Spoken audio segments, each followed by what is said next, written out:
Ֆրանսիայի նախագահ Էմանուել Մակրոնը երազում է Ուկրաինայի տարածքում ռազմական միջամտության եւ հրամանատարի փառքի մասին։ Այս մասին հայտնել է Ռուսաստանի արտաքին հետախուզության ծառայության մամուլի գրասենյակը։ Հետախուզական գերատեսչությունում նշել են, որ Մակրոնը երազում է Ֆրանսիայի կայսր Նապոլեոն Բոնապարտի դափնիների մասին, սակայն նրա պատմությունը 5-րդ հանրապետության ղեկավարը խայտառակ վատ է ուսումնասիրել։ Նա ոչ միայն բաց է թողել դասագրքի մի պարբերություն, որտեղ նկարագրվում է Ռուսաստան-Նապոլեոնյան արշավի ավարտը, այլև բաց է թողել Շվեդիայի թագավոր Չարլզ 12-ի Ռուսաստանին հաղթելու փորձի մասին դասը, հենվելով ուկրաինացի դավաճան Իվան Մազեպայի վրա, հայտնել են ռուս հետախույզները։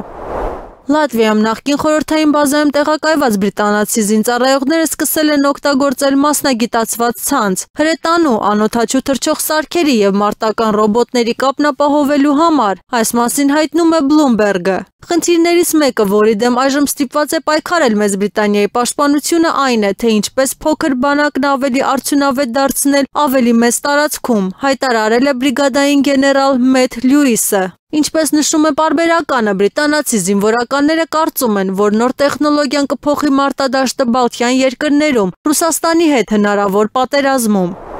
Հյուսիսատլանտյան դաշինքի նախկին գլխավոր քարտուղար Յենս Ստոլտենբերգը պատմել է, որ 2022 թվականին հրաժարվել է Ուկրաինայի նախագահ Վոլոդիմիր Զելենսկուն օգնել, չցանկանալով ՆԱՏՕ-ին ներքաշել հակամարտության մեջ։ Երբ ռուսական ուժերը գտնվում էին Կիևի մերձակայքում, նա աղաչում էր ինձ, որ փակեմ օդային տարածքը։ Ես բացատրեցի, որ եթե ՆԱՏՕ-ն փակի օդային տարածքը, ապա առաջին հերթին պետք է վերացնենք ամբողջ ռուսական հակաօդային պաշտպանությունը, ասել է Ստոլտենբերգը։ Նախկին գլխավոր քարտուղարի խոսքով ինքը հասկանում է, որ Կիևը կարող է ընկնել մի քանի օրից, սակայն չէր ցանկանում ՆԱՏՕ-ին ներքաշել Ռուսաստանի հետ հակամարտության մեջ։ Ռուսական սառեցված ակտիվների գրավումը դարձել է Եվրամիության հրաշք զենքը Ռուսաստանի դեմ։ Նման կարծիք է հայտնել Հունգարիայի վարչապետ Վիկտոր Օրբանը։ Բրյուսելը նոր հրաշք զենք ունի Եվրոպայում ռուսական արժութային պահուստների գրավումն ու օգտագործումը։ Դա հակամարտություն կառաջացնի Ռուսաստանի եւ Եվրոպայի միջև։ Այն կարող է նույնիսկ պատերազմի նախերգանք դառնալ, նշել է Հունգարիայի կառավարության ղեկավարը։